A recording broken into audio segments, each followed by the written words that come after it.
Hello, we're recording. This is Daniel Anderson. This is my submitted piece for the HM5002 Engaging Humanities. This is a podcast around the question, is the Gen Z mental health crisis related to the polarisation of our socio-economic political climate? With me are my two friends, Harry. Hello there. And Dylan. Hello. How you two boys doing today? Yeah, I'm doing alright, thanks. It's been a pretty standard day. Mm. No, nothing too crazy. Oh yeah. What are you doing? Doing pretty good. Just been doing work and whatnot. Oh yes, interesting.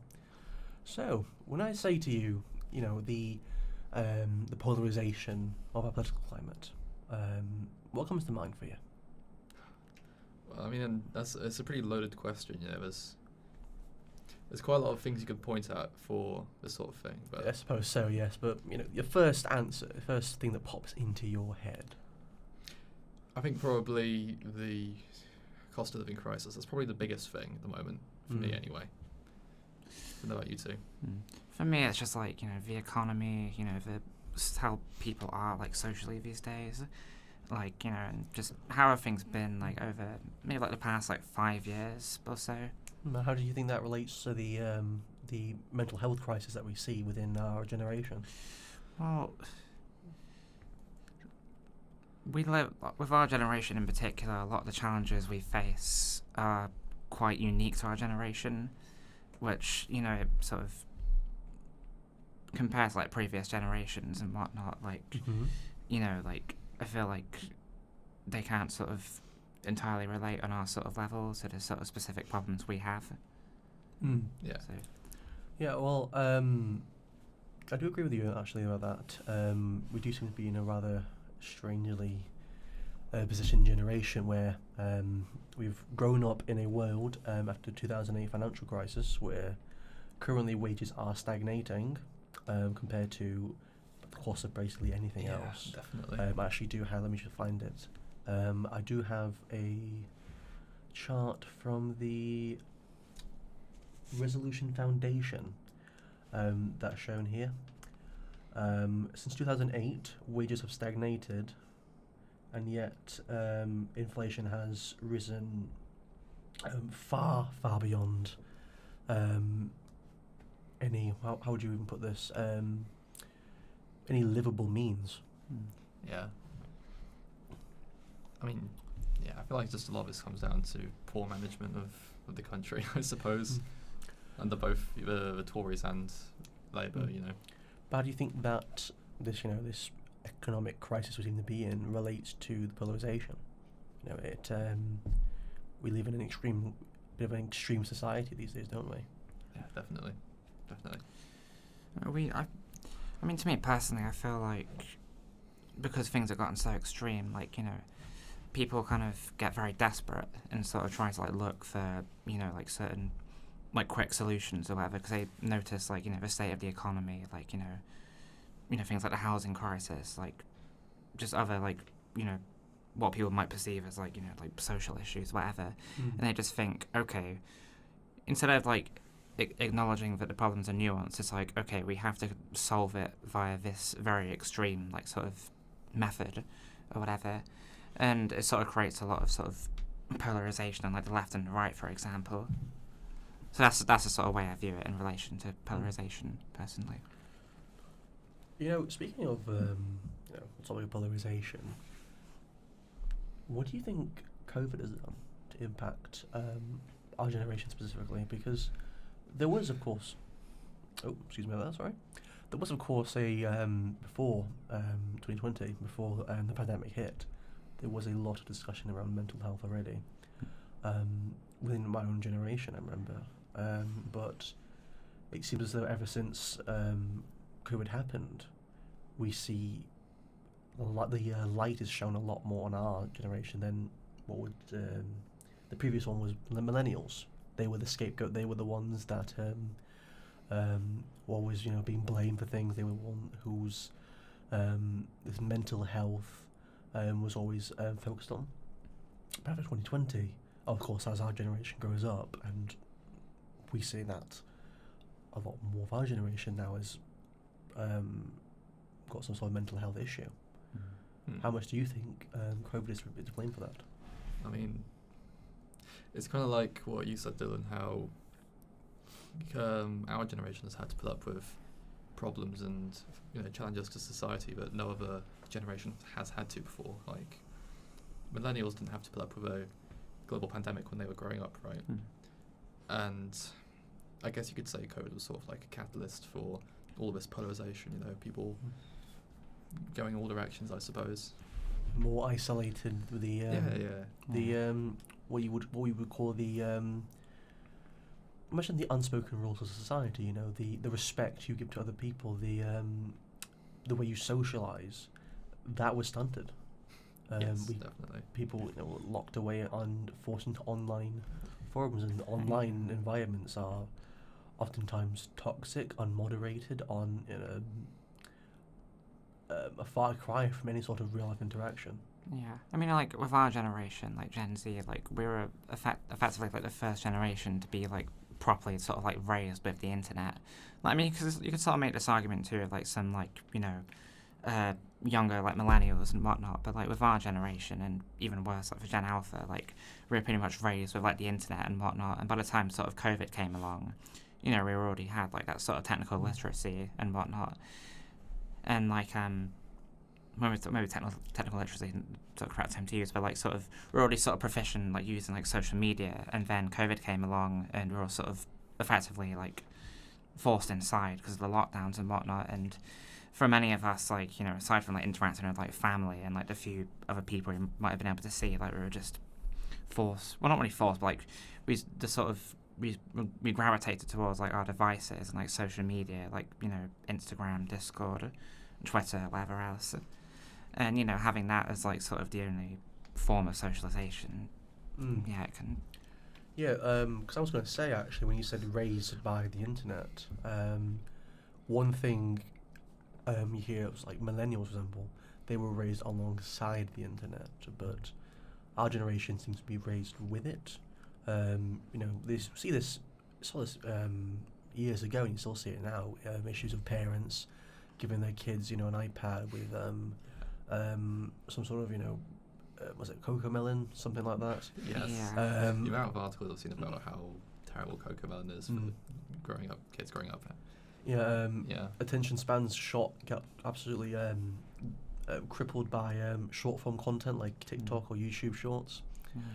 And again with the isolation, it's all just this online. You are your own person, and it's extremely easy to go into an echo chamber, and that, for one, can make you a very selfish, self-centered person. But also leads you onto it can lead you into some very extreme views. Looping back around to dissecting the question of polarization, how much do you think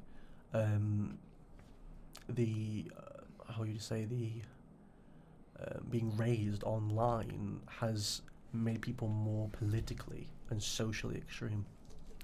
Well, when people use like sites like Twitter, for example, and obviously like other platforms, but probably Twitter mainly, like a lot of the views people have on Twitter, as many are aware, are quite extreme and whatnot. And like with a lot of people who tend to use like social media sites like Twitter as sort of their main sort of source of like information and whatnot, and like like world events and like other topics, it creates like a very sort of distorted perspective on these topics.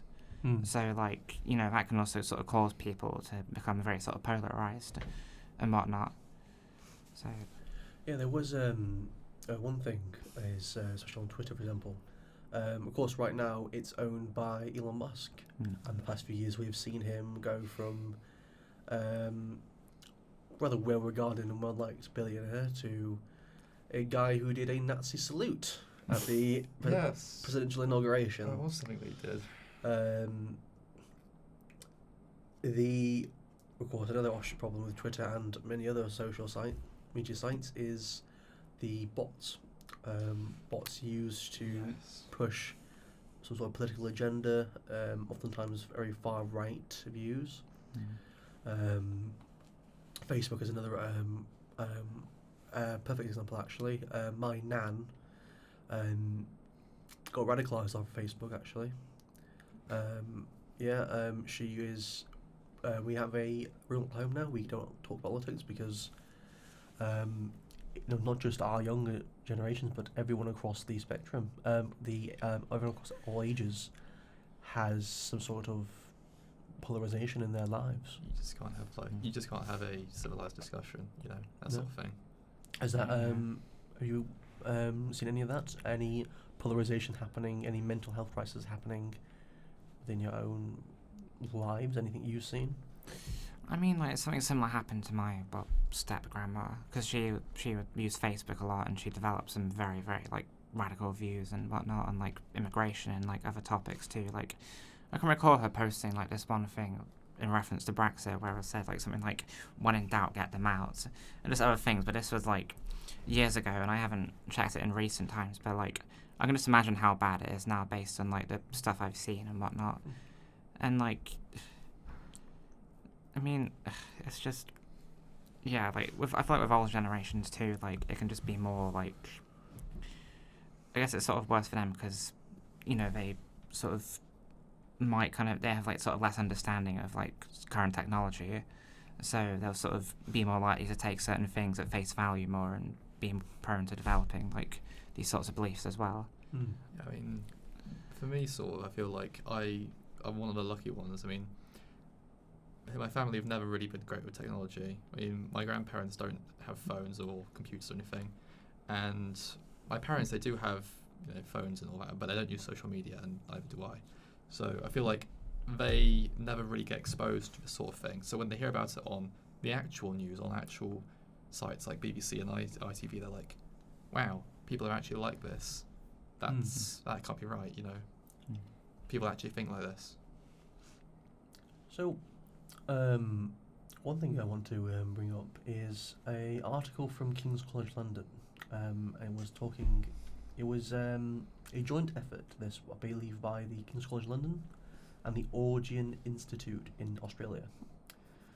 They discussed the topic of the mental health of our generation, of Gen Z, and discussed it with other generations as well. Just want to hear your thoughts on some of these points. Baby boomers are much more likely to believe that younger generations' mental health problems are down to an increased use of drugs and alcohol, and less likely attributed to the increased cost of living or worse economic prospects. I mean, I feel like that's. I mean, it sort of goes back to what you were saying earlier about echo chambers, because certainly with older people I know, they sort of live in their own small world, right, where they're retired, for example, they get up, they read a newspaper, that sort of thing, but they don't really engage with the younger generation, so they'll always be exposed to media of, oh, they're on drugs, oh, they drink alcohol, without actually engaging or discussing or talking to any actual younger generations. So again, it just comes down to, different groups and how polarized they are, I suppose. It's just come to me actually saying that I can't find the source of this at the moment. I'm going to find it later on during editing. But these baby boomers mention that it's more due to the drugs and alcohol usage. Our generation actually has less alcohol usage than any other generation beforehand. Part of that, I believe, is because of less social interactions, less going out, less. Alcohol is often used as a social lubricant. If you drink, you're not going to drink at home unless you're an alcoholic. You drink when you go out with your friends. You drink when you socialise. And if there's an issue with people socialising, if there's an issue with people being isolated and having no relationship prospects, then you are going to see, of course, less alcohol usage. Yeah, definitely. Yeah, I mean, I feel like with this, I feel like with like older people, like sort of like baby boomers, for example, as you mentioned, like sort of trying to sort of come up with like their own sort of interpretation of why like Gen Z has these mental health problems, like alcohol, drugs, whatever, the sort of things you were saying. Like I feel like one of the reasons why they bring up this problem specifically is because perhaps in their generation, like the problem was potentially worse of alcohol and drugs, and they were the problems which cause people, people of their generation when they are sort of age to have issues and whatnot. So I guess a lot of old people will sort of think like, oh, well, that's how it was back in my day, essentially. So that must still be the problem now. And I'm just, they don't really. There's not really a whole lot of sort of, conversation between like baby boomers and Gen Z to sort of have like a middle ground understanding of what what the issue actually is. On the topic of actually, back in, talking about experiences back in the past, the article goes on to mention 4 out of 10 Gen Z young people that they interviewed say that mental health problems were just as common in the past, whereas half of millennials, Gen X, and baby boomers believe that mental health problems were just as common. So Gen Z, the UK youth believes that more than believe that mental health problems are more common nowadays, even when accounting for higher amounts of what do you call it? Testing. Help me out here. I mean, I feel like mental health problems have always been a problem. They've always been common. They just haven't been as widely discussed as they are now. No. It sort of goes back to, it's similar to the alcohol thing. People are a lot more aware of alcohol and drugs and the negative effect they can have. So similarly to that, people are more aware of mental health problems that I don't know. Well, looping back round to the question, is our generation's mental health crisis a result of the polarisation of our current socio-economic climate? I think yes, it is definitely a result of how things are now. It's sort of made things worse than they were before COVID, before the economic crash. So you do believe that the situation our generation is in has indeed led to an increase of disproportionate increase of mental health issues compared to previous generations? I think so.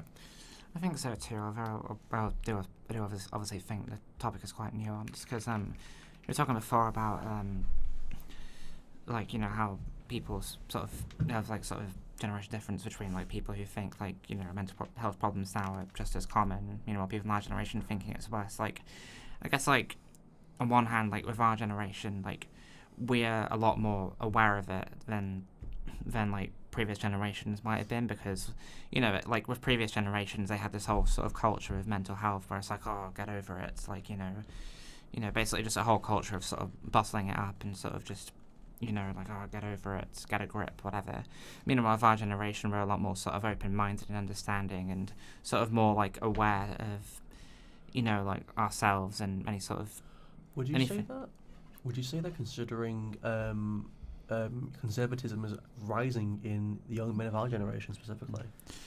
Well, yeah, it's regressed like in the past, like probably 3-4 years, I want to say. Like obviously with like the rise of like a lot of these very conservative sorts of people and people in like the manosphere, for example, like Andrew Tate or whoever. But like, I could feel the conversation drifting towards Andrew Tate.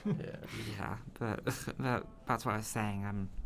Like the sort of general I think like how things have kind of been where like we kind of led up to like a point of up until like maybe like a few years ago, like we sort of led up to a point of being more open about mental health, and then it kind of took a bit of a nosedive in recent years, which I feel like that as well has led to a lot more polarization, because you have more you know, people on one side being like, oh, you know, people on one side who are more sort of empathetic and, you know, like open to discuss like mental health problems. And then you have like all these manosphere people being like, oh, man up, get over it.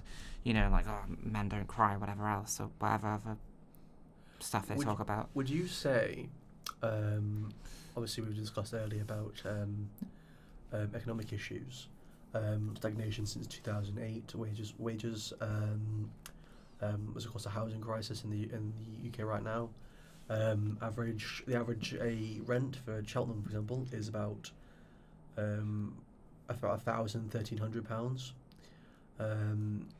It's a lot. And the wages, the mean. We actually have a article over here actually. This comes from. Excuse me, sorry. This comes from. I will show it. I believe it was the UK Salary Guide. The median salary for the UK is £31,000. So 50% of people earn less than that. 50% earn more than that. Yeah. The £44,000 is what 75 people make or under make. It is an extremely. There is talks, of course, of wealth inequality. But on the topic of the economic woes we face, do you believe that on the topic of polarisation, because of the economic issues that we're facing, is the reason we're seeing a conservative, what I would consider a conservative revolution in this country across the globe? And the reason of the polarisation is the more left-wing, left-leaning people are becoming more and more left-wing to counteract that. I mean, personally, I feel like it kind of goes back to people trying to find, like, people being, to some degree, like, a little bit sort of, like, desperate with this sort of situation. When I say a little bit desperate, people, I say, like, quite desperate, like, sort of trying to figure out, like, solutions and whatnot. And, like, people can't help but think and look back to the past, like, oh, in the past we had such a good economy, in the past, things were more stable, and it's like, okay, what can we do to get back to that past? And people have, like, sort of different approaches to that on, like, the left and the right, like, left-leaning people will generally sort of say, like, oh, it's the fault of, like, capitalism, and, we're currently in late-stage capitalism. Meanwhile, people on the right will be like, oh, we have to, do X, Y, and Z in order to fix the economy. Like, for example, like, Trump being like, Trump, like, tariffing a bunch of countries and just doing other things to basically just kind of... But what is your opinion? What is your stance on this? What's my stance on this? Let's think for a minute. I mean, Harry, what's your stance on this? To take over, I do think that, this increased cost of rent, people not being able to afford housing, it does cause polarisation, because obviously you'll have people on both sides trying to look for someone to blame, and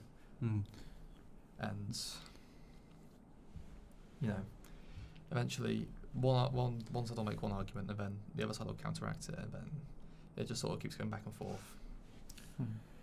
When discussing, of course, COVID earlier, and you look at our generation, a lot of us grew up, finished our high school days, or secondary school days, sorry, during COVID, and that happens.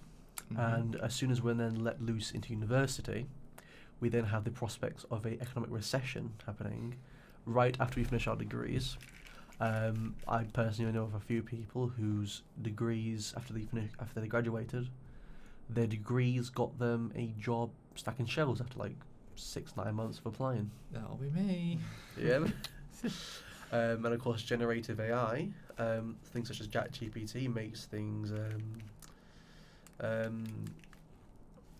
There's no certainty. There is no stability, and there's no certainty for our futures. Yeah. Politically, we are looking at another. There's no a reform win in 2029. So a lot of the policies that will be enacted now will probably get revoked in like 4 years. Yeah. For me, I was told growing up, creative industries are a very job secure industry. So creative writing was a good fit, and of course now that generative AI is about, on the horizon. that my job is no longer, my career prospects are now no longer as certain. There is, you could sum it up as there is no future. We don't have a much of a future to look forward to. My grandparents, they was obviously tough times in the 60s and 70s, of course, but they were they were in a post-war Britain, economic rebuilding. It was, right now we're looking to go down. Our prospects are all just going down. Yeah. I mean, it's not just. I feel like AI isn't just a problem in creative industries. It's just across the board, because not only is it being used in the job process, but AI is also being used for employment. So you'll have these AI bots mass rejecting applications because they don't have all the keywords and all that. Yes. There is simply no human element anymore. They were losing the human touch. Yeah. We spend our days locked. A good chunk of our generation spends our days locked away online. A lot of people in this country say politically we're a lot like America. The things that happen to them, we're only a generation or two behind. But part of me also wants to say maybe perhaps we're socially a little bit like Japan, in the effect that a good chunk of a not so insignificant part of especially the young people in Japan, what are they called? Hikikomori. Yeah, where they just essentially they have there's no prospects of the future for them, no career prospects, nothing that they see worthy, so they just lock themselves away. Yeah, I mean, like with that in particular, like in Japan, like I think a lot of that has to do with like Japan having a very sort of collectivist sort of society, a very sort of competitive sort of job industry, and I mean in Japan there's also like once you like graduate from like university or whatever, you're expected to basically just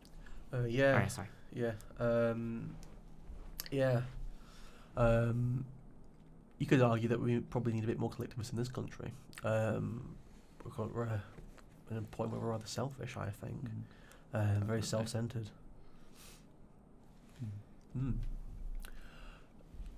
Now again, going back to the question, what made me choose this topic, is the Gen Z mental health crisis related to polarisation of our society.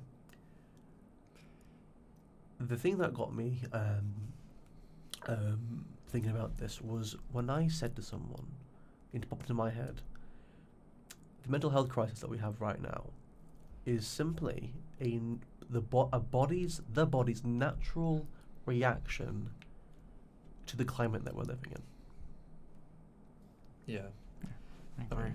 There's so much going on in today's society that as unprecedented.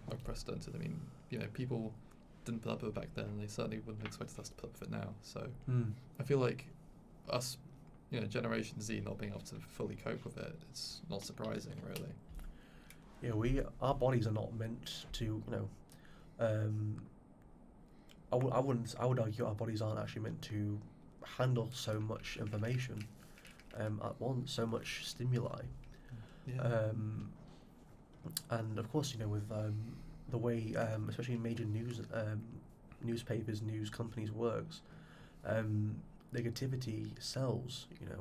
Every opportunity to cater to negative, blame the migrants or blame the government or feed far right rhetoric, because they enjoy their clicks. It gets people talking, gets the attention. And there's also, there's also like a lot of, I notice that a lot when it comes to like topics like war and whatnot as well. Like, obviously like that's a whole other topic with war, but like a lot of like news articles will sort of have like very like what do you call it again, like titles which will sort of draw people in to click, and will sort of in some ways kind of just exaggerate what's going on and whatnot. And I guess it's the same like other topics as well, like just depending on what do you call it? Like you're talking about it's just blaming certain issues on like migrants or whatever else. It's just titles to basically just kind of get people to sort of click on the article, and then it just sort of breeds fear and sort of hatred and other sort of emotions in people's mind. It's basically negative emotions in general, which sort of feeds into the pockets of the people who own these news companies and whatnot. I mean, going back to what you said earlier about how we're a lot more aware of our world now because of worldwide information and how that affects mental health. A lot of previous generations, I feel, weren't as aware of global happenings back then. They didn't have instant access to whatever's happening in Brazil or something. Yeah. I feel like a lot of for example, a lot of stuff in Israel and all that. If it weren't for the social media and the internet, a lot of that wouldn't be as front and center as it is presented at the moment, I suppose. But would you also say, because on our topic, on one hand, absolutely, I would say that having so much information from every single side of the internet can make you depressed, can make you extreme, can make you miserable. But do you also think it's a worthy trade-off? Because now we have access to news, access to information, the click of a button. Traditional ways of propaganda don't really work anymore. New ones have popped up, absolutely, and that's absolutely a discussion to have about how that affects and divides us. But it's far harder to sort of lie, peddle false information anymore. I mean, I feel like with that, and how avoiding polarization, it's definitely it's like you said, it's a lot harder to only present one side of the argument. So, and to what you said about if this trade-off's worth it, is having instant access worth the trade-off for mental health? I think with some a little bit of work, a little bit of tinkering around, and raising awareness of both sides of the argument can improve things, and it can prevent extremism. Yeah, I mean, some websites, probably see this a lot on YouTube ads, but Ground News, for example, sort of allows you to sort of look at news articles and stuff, and which allow you to sort of look at news articles and see their amounts bias and political leaning. Presents both sides pretty of much the spectrum. But not everybody's aware of that, and a lot of people will just sort of gravitate to whatever news source or whatever they're comfortable using, whatever. Especially in America, for example, there's so many different news news channels and news sources, Fox News, NBC, whatever else, and because a lot of these different sources exist, a lot of these news sources kind of are very biased, that sort of feed very much bias and whatnot, and almost sensationalism and whatnot, and that just breeds more polarization with news. So I feel like it is kind of responsible for people to kind of be what's the word, open, not open minds, but sort of just pay attention to the news they're consuming, and they just On the topic of that as well, about social media and how it polarizes, what about your thoughts about putting AI into the mix? Here's an extreme example actually I show you, because these there's also a danger of the both sides, because sometimes there isn't a both sides. There's just one factual Mm. truth. Yeah. But we live in a society now, a climate now, where truth becomes fact. Fact becomes opinion. An extreme example: I asked ChatGPT about the Holocaust, Oh God. Oh, Yes. gosh. and it gave me, many of the typical points you hear about such a tragedy. But what shocked me a bit was then began to say the points of the other side. Not in a not and it wasn't and it didn't frame it in a here's are the reasons Oh. why this will happen, but rather here are the other sides of the argument. What? And you can't really argue against genocide, can you? I mean, I feel like with a lot of AI, they're programmed to present things as factually as they can. But what's worth considering is that many AIs are created by someone, and that person might have an agenda. And I feel like this is a perfect example, but recently with Elon Musk's bot on Twitter, Oh yeah, how was it it's Grok? hard-coded, how it's hard-coded to in every response pretty much talk about the white genocide in South Africa. Yeah, I find that so funny, Grok, because at every single point it Like, no matter it tries to how- undermine it. Yeah. It has to be so hard coded again and again. And yeah, one thing you could consider is a lot of the people and the major AI companies, OpenAI with ChatGPT, Grok with X now, and Elon Musk. Even places like Google and Facebook with Meta and was it called Gemini? Was Google's one? I think it's called. Yeah. A lot of them are rather either right wing or are quite cozy to Trump. I mean, that makes sense. They want there more money, is- don't Something, especially during the inauguration, you did see a lot of them were huddled together, a sort of a tech billionaire cabal. So, how can you exactly trust the information coming from these a lot of these websites, these chatbots, where they've clearly got a lot of extremely biased people developing them Yeah. right behind them. they? Yeah, you just can't. So simple, you just can't.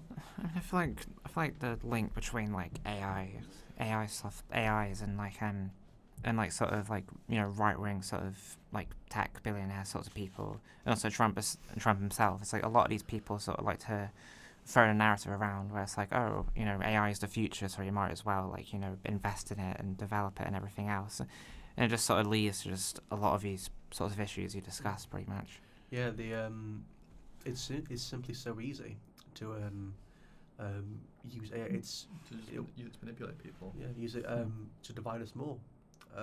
And we're currently raising a generation where Divide and conquer. people see AI as a sort of this omniscient app. ChatGPT is sort of omniscient chatbot when it just regurgitates whatever's up online. You could write some scathing thing about how bad for you water is, and if you say is water bad for you, and it picks up on what I've written, then it can come out with, well, some sources suggest that water is indeed bad for you. So it's not a foolproof thing. It reminds me of something which happened with like Google's AI, like the AI when you search something into Google and it just sort of comes up. Oh yes, that. Yeah, like I think I saw one where it was like it was a question about pizza or something, when the answer was like, oh yes, you can use glue to like you can put Yeah, glue I've on seen pizza to that. like stick it down. Yes. I'm just like, where the hell do you get that information from? Yeah, it's extremely easy to break these things, and having our generation, I wasn't going to say a good chunk, but I think I would even argue a majority of a generation rely on it is, That's just, how much fact are we going to be dealing with from now on if you can just make up your own? that's the problem. I mean, AI, they get their information from all these different sources, a lot of which are quite extreme to begin with, and then they'll regurgitate that information towards the person creating the prompt, creating an extreme response, and then it will just sort of continue, and then it just sort of leads to everyone becoming more polarized on both sides. I suppose. I mean, you were talking about like AI like employment and stuff earlier, so it reminds me of like how like a lot of websites these days will have like AI chatbots. And I can personally remember like trying to use like I think like Adobe's AI chatbot, and I just did not get anywhere. Like the chat agent thing, what do you call Why it? does Adobe need one? I don't know, but like I could just remember thinking when I was using it, like why are they using an AI for this? I do believe it's part of. Excuse my language here, but I believe the term is enshittification, where I have heard that before. Essentially you have an app, you have a product that's already so perfectly well, but you need to reason to continue working on it, so you give updates, you make things worse, you make things behind paywalls, you make things a new design. It's just Apple. And AI is a perfect way for people to be like, look how it's AI powered. Well, I think to a lot of these companies, it's just about having this sort of this image of being like quote unquote futuristic and whatnot. Wrap it up actually.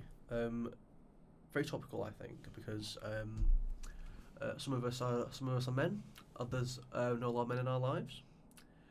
When you talk about the our generation's mental health crisis, our generation's polarisation, I think it is you do have to bring up the manosphere. Figures like Andrew Tate and this idea of what a man is, what masculinity is in the 21st century. You any thoughts on that? I just think it's stupid. I mean, it's quite clear that he's just. There's not much to say. I just think he's stupid. I think it's incredibly destructive, to be honest. Like especially some of like the views they have, especially some of the views they tend to like sort of have towards like women and whatnot. Just sort of, basically just telling people, oh yes, women are objects, whatever. Women are just like sex toys or whatever. Sorry, continue. Yeah, and like the fact that like people of all generations listening to this pretty much, and like particularly it's quite harmful towards like Gen Z, like especially like when like they are so like exposed to this sort of content, and then it just sort of feeds like into how some, especially like younger Gen Z, like 16-year-olds and whatnot, like sort of how they sort of go on to actually like view the world and view women and whatnot, and that's when it can get really, really destructive. Yeah, young men are the highest scoring conservative voter base in, I believe, the UK. I know the US. It's definitely in the US. I have seen that possibly much more globally as well. One thing I said socially we are a bit like Japan in how isolated our generation is becoming, but also I want to point to Korea quickly as well. Sorry about that. Yes. So in Korea, there is a rather large divide between the genders in Korea. Men and women.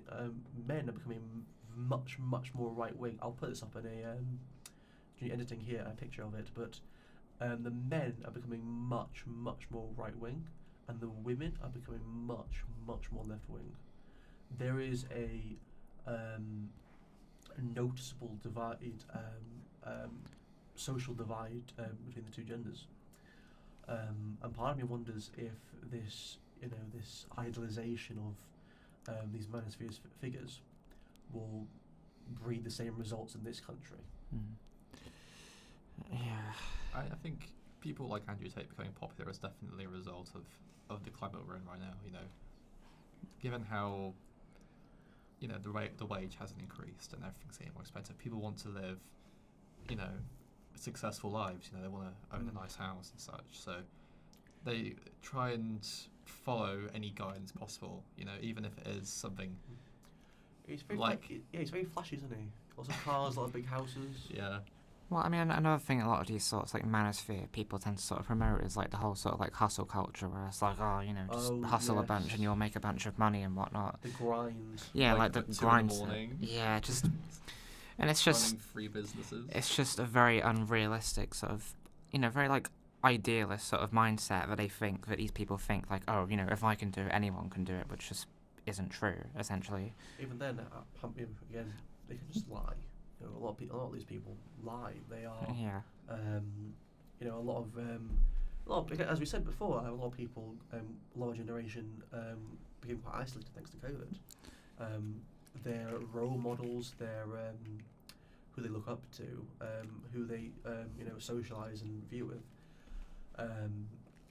became stunted, and for a lot of young men, it seems that you know, these sort of manosphere figures, they give them an easy way out. You know, be, you know, confident, be dominant, be always on that grind. You know, never concern yourself with the opinion of others. Be cold, distant. It's a self. What's the word I'm looking for? It's It's a rather harmful, cyclical cycle you put yourself in.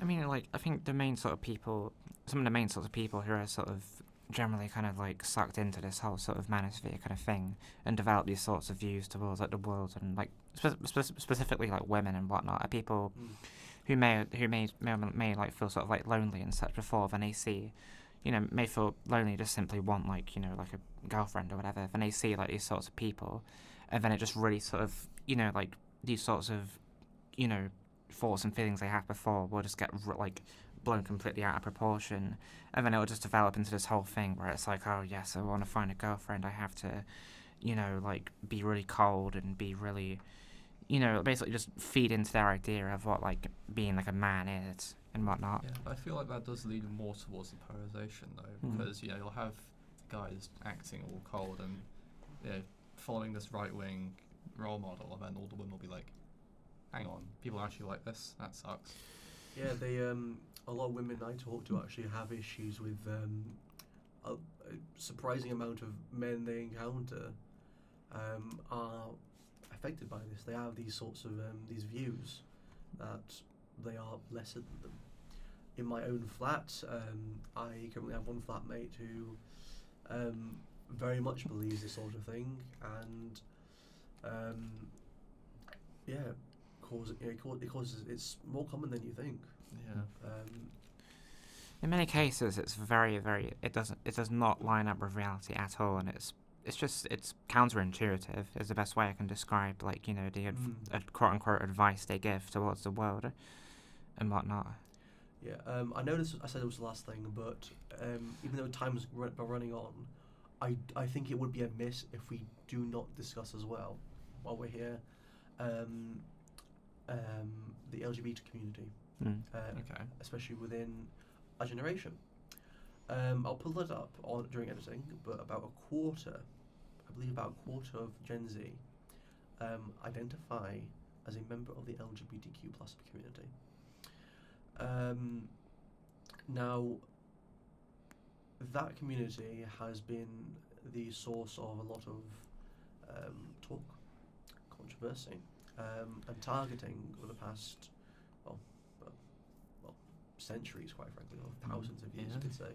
But within this country, especially the past few decades, we see we've gone from very much high acceptance, or a very rapid acceptance, to what we're now seeing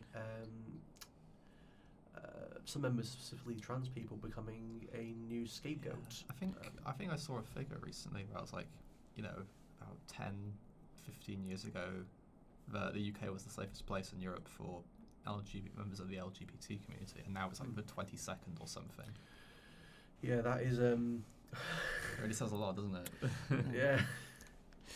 I mean, with the problem with this, if this on like a legal scale, is like people will pass like a lot of legislations. Like, for example, like the one recently that the Supreme Court did, where it's like, oh, you know, women will only, you know, like trans women will be sort of classed as, you know, like men pretty much, and like, you know, being forced to use like men's bathrooms, or, you know, in some ridiculous cases basically just being like, oh yeah, trans people can't use the bathroom at all.